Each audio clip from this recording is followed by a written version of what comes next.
Hello.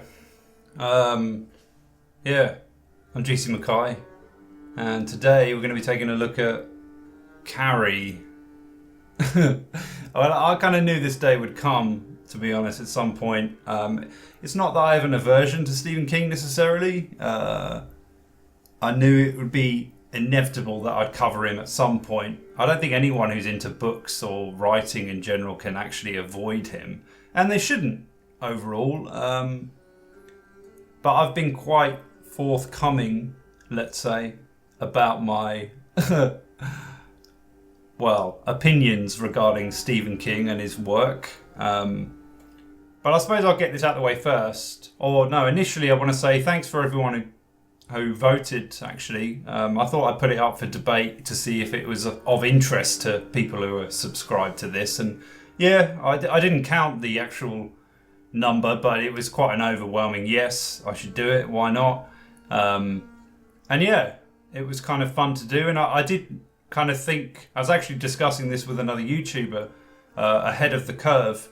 And yeah, he kind of actually asked me, like, why do I rip on Stephen King so often? Or what do I really think of him? And yeah, we got speaking, and I just told him that I think it's trash, mainly. And I've told somebody else who actually asked me what I meant by trashy writing and shit literature and stuff like that.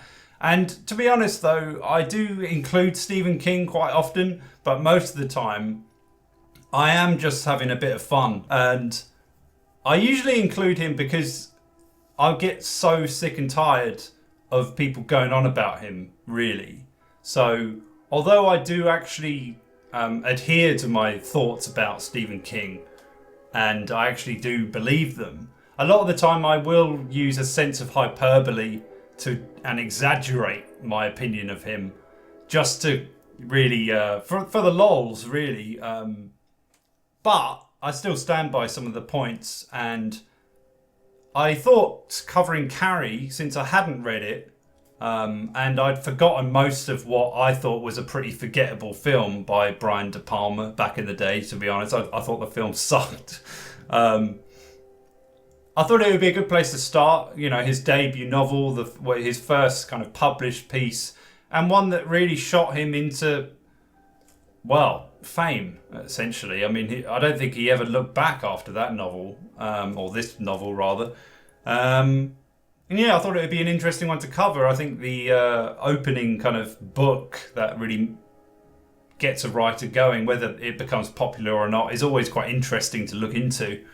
And yeah, let's go. I don't think there's any other thing that I want to cover. Although I do think it, as well, to add to something, it's more to do with how Stephen King is perceived more than his actual writing, which I'll get into a bit later. And another thing is that I remember a period when I was flicking through Netflix, and it was just fucking Stephen King everywhere. And it just started to get on my nerves. It's like 1822, Gerald's Game, fucking The Green Mile, like all of this stuff. And then coming out soon is another Stephen King thing, The Mist or whatever it's called, and Under the Dome. And then like all of these different things that just keep coming along and keep being churned out. And I already dread the day that Stephen King dies, because it's just going to be relentless. Like, it'll be all over the place. And it's like, he's been celebrated enough throughout his lifetime. Let's just forget about him when he's gone. It's like, we can return to it later. There was a period where Shakespeare was forgotten. I think the 1700s, maybe it was, maybe a bit earlier. But there was a period where like he kind of didn't get much limelight. And I think that's what should happen when Stephen King finally goes. But yeah, I don't want that to be anytime soon. He can carry on, that's fine. We can revisit it, let's say in 25 years after his death, and actually look at the stuff that was worth its salt and the stuff that isn't, which I suppose brings me to Carrie. Yeah, I've covered all bases there. I think I might go into a little bit about how he made it with this later on, because I've got a few thoughts on that as well. But yeah, Carrie, in case some of you don't know, it's a story about a teenage girl from the beginning.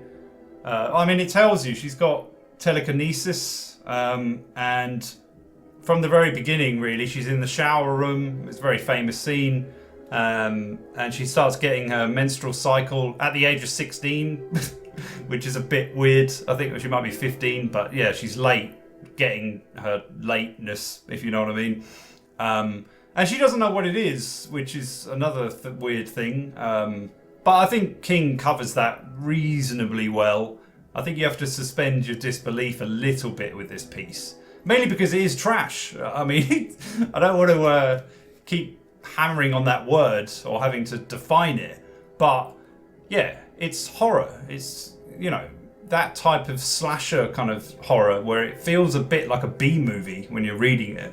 And anyway, she gets a period. She doesn't know what it is. All the other girls obviously do. And they start ripping the shit out of her. Plug it up, throwing tampons at her. Even the teacher joins in for a little bit before she realises that Carrie doesn't actually know what's happening. And yeah, that kind of sets off the whole event. We realise that Carrie spent most of her life being bullied. She has no friends. And when she gets home, she's got a mental mother, like who's a religious fanatic to the very, very extreme. So we actually get a portrayal of a very bullied and isolated young woman who's got this telekinetic power that she isn't really aware of, but she kind of is. She knows that she can make things move with her mind and manipulate her environment via just her cognition. And yeah, it sets things up quite well. It's an epistolary novel, which I was surprised to discover. I didn't know that when I was reading it. And I think it's one of the only Stephen King novels that's told in this kind of written format. So if you don't know what an epistolary novel is, it's a technique that quite a few writers use. Frankenstein's another one, where it's told in written form. The Sorrows of Young Werther is another as well, which I've covered both of those in the past. And yeah, I was quite taken back by that. I didn't realise. But what Stephen King does is he uses excerpts from the supposed memoirs of the survivors of the inevitable disaster that's going to happen. He uses newspaper extracts, transcripts from court hearings and interrogations by the police, little things like that. So they're all interspliced throughout the novel, where you kind of jump back and forth between the aftermath and the current events and things like of that nature. And it's a very typical YA novel, really. I don't like to put that label on it because it was published in 1974. We didn't have that bullshit label back then. But I am surprised, and I'm pretty sure there must be some YA fanatic out there, most likely on YouTube, who's actually stated that this is a YA horror novel. And the only reason they can really make those claims is because it is basically set in a high school. It's about a teenage girl. And yeah, really, I can kind of see what they would mean, but to me that's immaterial. It's redundant. It's just a bullshit phrase for a bullshit genre. And yeah, it's but yeah, you see it. It's about a teenage girl. So and yeah, as the story goes along, we kind of stick in the present, or the events that are going to come to pass. After Carrie is bullied, to be honest, it's a typical story. It's not like you're gonna, be like, ooh, that took me by surprise. What I found pretty absurd was just how ridiculous her mother was. If she isn't severely mentally ill, then I don't know who is, to be honest. And she's got the religious stamp to kind of avoid that label. But really, let's be honest, we all know it's the same thing. Yeah, she's completely shitback crazy. And she punishes Carrie a lot. She sees her as her punishment for once having sex as well, before she was married, I think. And yeah, she was the result. I'm trying to play music in this. These fucking adverts. I hate YouTube now. Yeah. She is nuts. And Stephen King really uses her as the reason why Carrie has never heard of the menstrual cycle. I know she's an isolated kid, but if you're a girl, it's kind of important that you know about these things. And she conveniently gets it very late, so she's already, near her womanhood when she suddenly gets it. Maybe that happens, I don't know. But for the sake of the story and the plot and everything, it kind of works. But it's a little bit cheap, in my opinion. Trash, basically. But, suffice all of that. And you have to, it's a horror thing. It's a genre novel. So I can forgive that.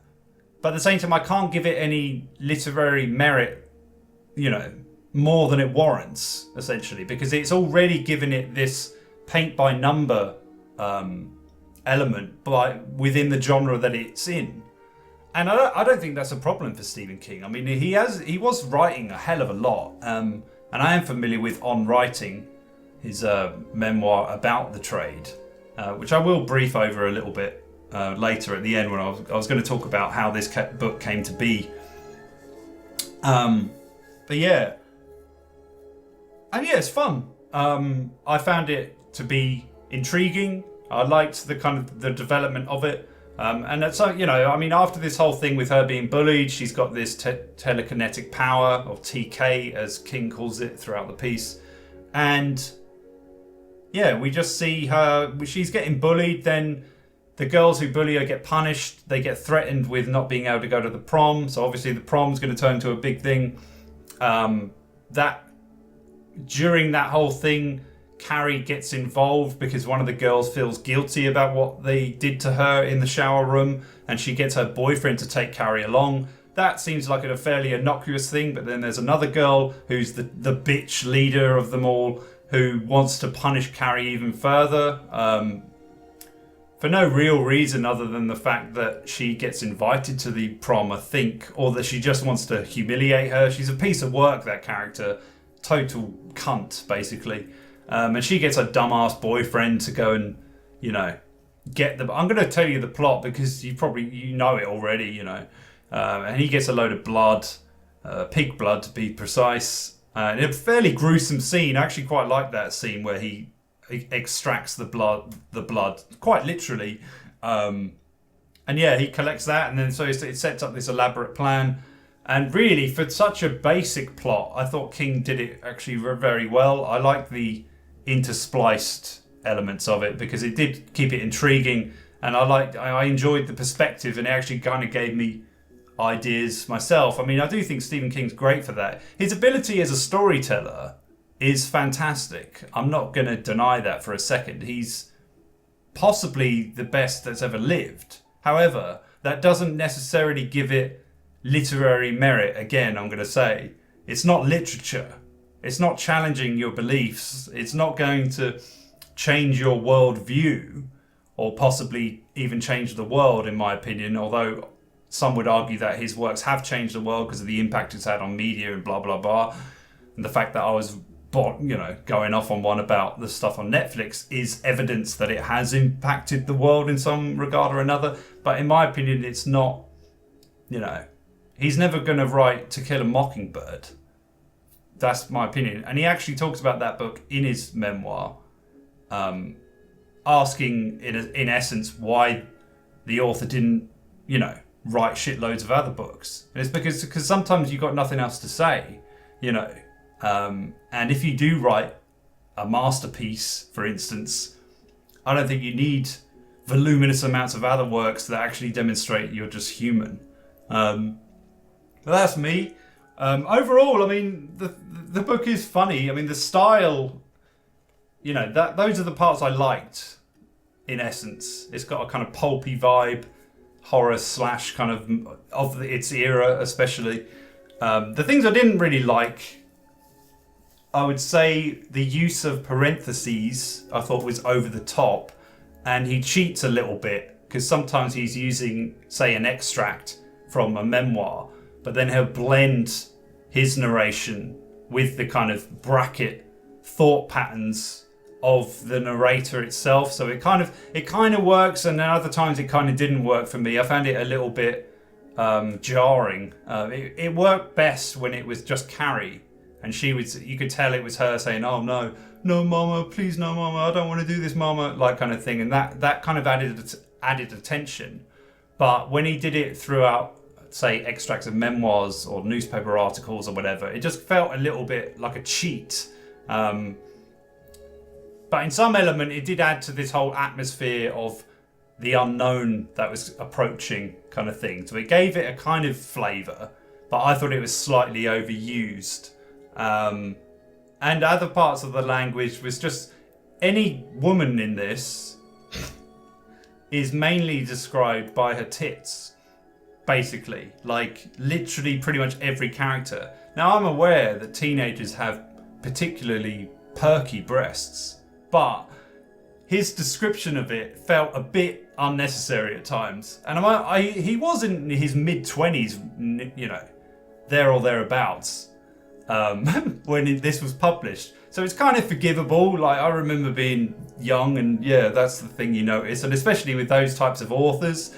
But it felt a little bit gratuitous at times and a bit superfluous, really. It was like, and it's not just the teenagers' tits that he's describing. It's also the gym teachers, Carrie's mothers. Like, it's like pretty much all of them, like, throughout.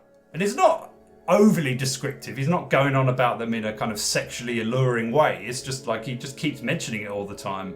And I did actually know a student who wrote a kind of theses or something against, or might have even been a dissertation about Carrie and the overusage of the breasts. So that probably, you know, gave me a kind of bias when I was reading it. But I have to admit, he does go on about it a lot, and it didn't really serve the story. I didn't really see the point. And the other thing, I found that people were just slapping each other quite often. It felt a little bit over the top at times. But the actual conclusion of the piece and how it basically, like, the end is mental. Like, I didn't expect it to be, because I thought it was all just going to be situated inside the high school. And Carrie, obviously, she gets the blood dumped on her, and that's her final kind of humiliation. And then, yeah, it goes fucking ballistic after that. And the thing that I suppose she reverses is the fact that she uses the water to soak everybody. And when that isn't enough, she actually uses the electrical cables and everything, you know, of the band that's there. And then she manages to get into the main power supply. And before you know it, places are exploding, there's fires. And she's just walking around the streets of Maine, causing absolute chaos. And it's thrilling to read. And you get these different insights of different characters there at their homes watching, thinking what the fuck's going on. I thought it dragged a little bit, but overall it was fascinating. I was just like, this is absolute carnage. I don't remember this in the film. Like, this would actually make it far more interesting.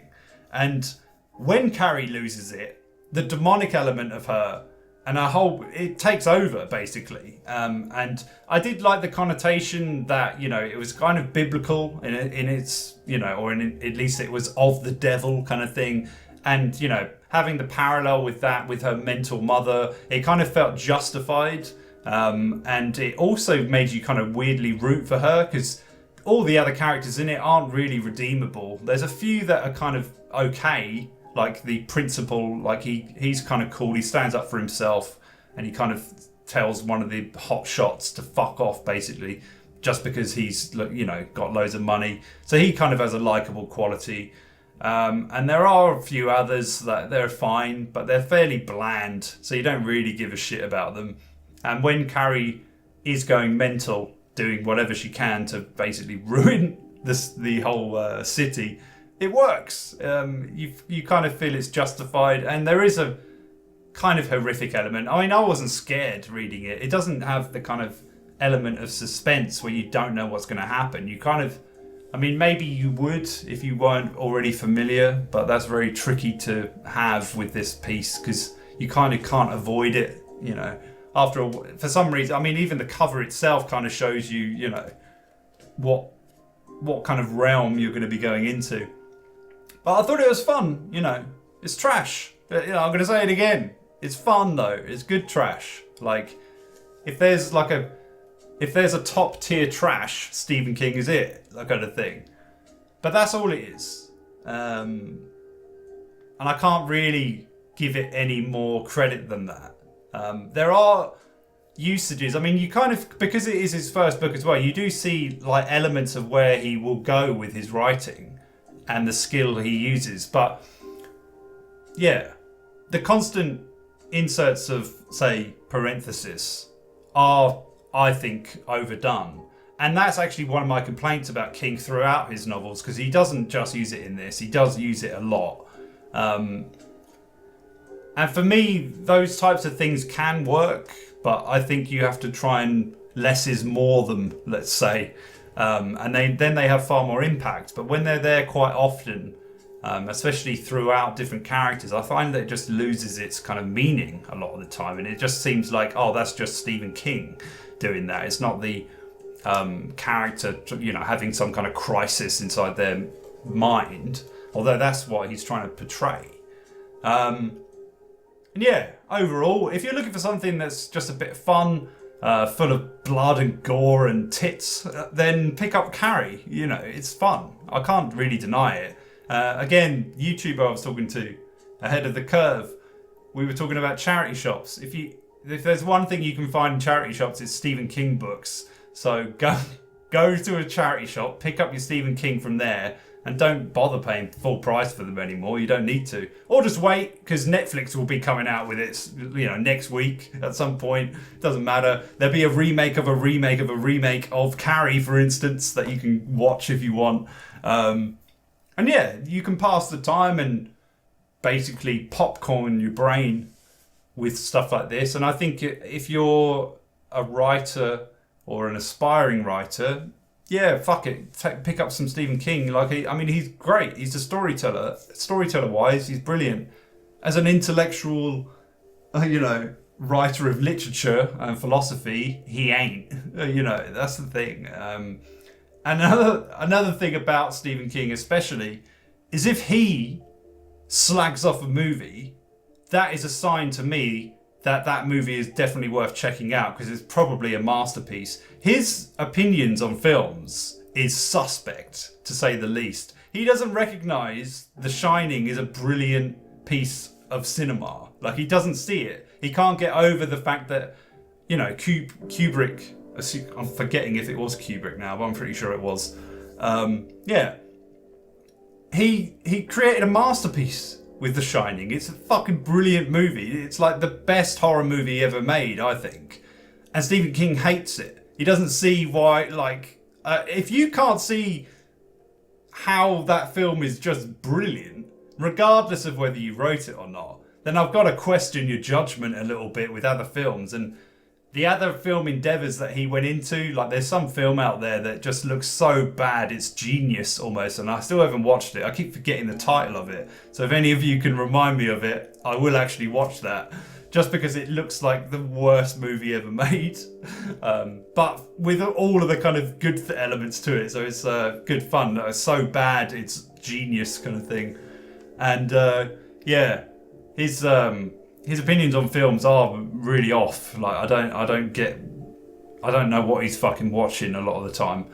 And yeah, finally, I have read On Writing, and it's a great book, especially as an introduction to the trade. It's quite heartwarming as well. It's kind of like a memoir within a kind of writing guide as well. So it's got this kind of charming element to it. The audiobook's actually very good, that Stephen King actually narrates as well. I recommend that, especially if you are interested in writing. It's just quite fascinating overall. But I will mention as well that this novel got 400,000 paid to be published. I think his agent or whatever, I'm forgetting now, it's a while since I actually looked into it. But yeah, it was 400,000 and Stephen King got half of that, so he got 200,000.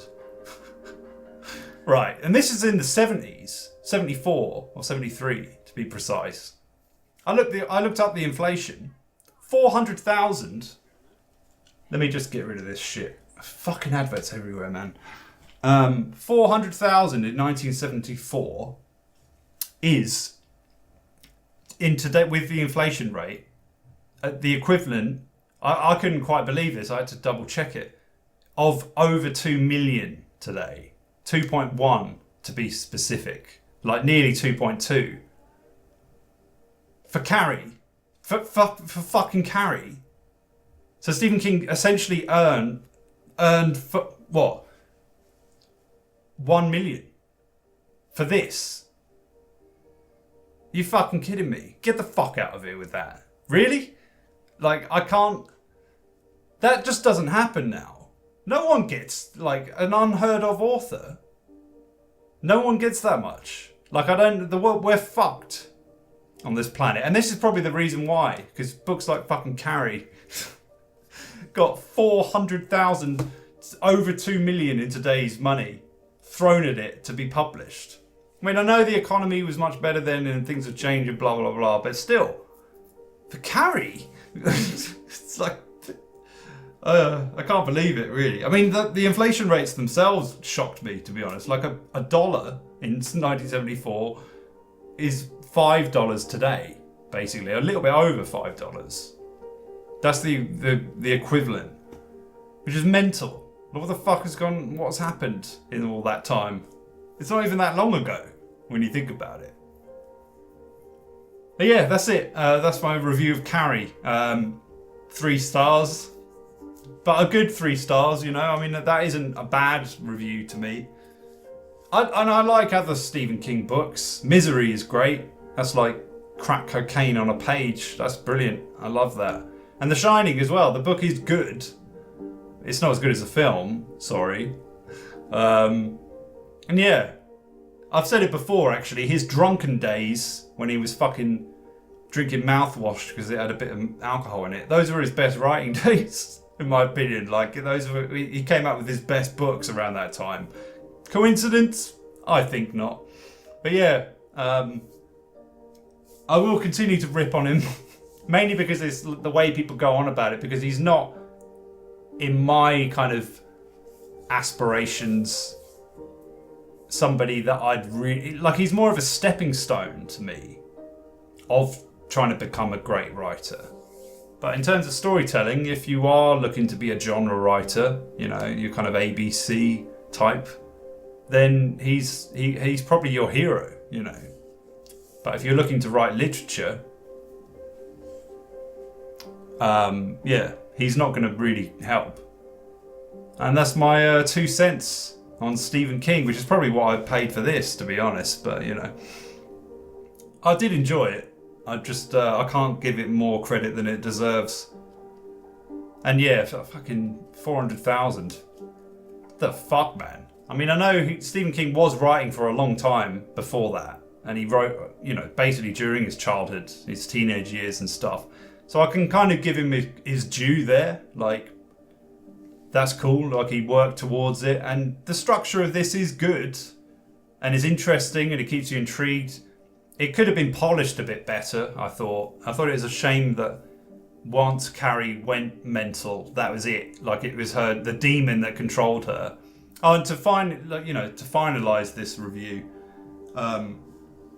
you can kind of replace the telekinesis with a gun, for instance. It kind of made me think of that quite a lot. And it was just her flip moment. I'm going to fucking kill everyone. And it was quite similar to a school shooting, essentially, with her... And in a way, it kind of read like an allegory for that. I don't think that's what Stephen King was going for, but maybe it was a kind of premonition in some way. I don't think he could have guessed, you know, that they'd be so voluminous, especially nowadays. I mean, it's crazy. They don't even make news anymore because they're so fucking commonplace, which is pretty terrifying. But yeah, it does read like that. And yeah, it's kind of like his revenge story for these girls that he actually knew who were bullied just because they were timid and shy and things like that. So it's got its heart in the right place, I think, even though it's, you know, full of carnage and blood and gore and all this awful shit. But yeah, I think it's an interesting one for that in itself, really. And yeah, that's it. I'm going to go because I've been rambling on far longer than I thought I would for this piece. And yeah, let me know what you think. Maybe there's others out there that are, you know, more to my tastes, I would say. I think some of his best film adaptations aren't horrors, really. I do think The Green Mile's a great film. Especially it's not perfect, but it's great. Others would say Shawshank Redemption, which I've kind of gone off a little bit over the years, but it's still a great movie. Mainly because of that bullshit about hope. I don't think that's true at all. Like how it's a great emotion. I think it's the worst emotion for human beings. In a hopeless world, hope is the last thing you want. And yeah, if you've got any recommendations, if you like me asking you whether I should review something, whatever, let me know. And I hope you enjoyed this, and I'll see you soon. Bye.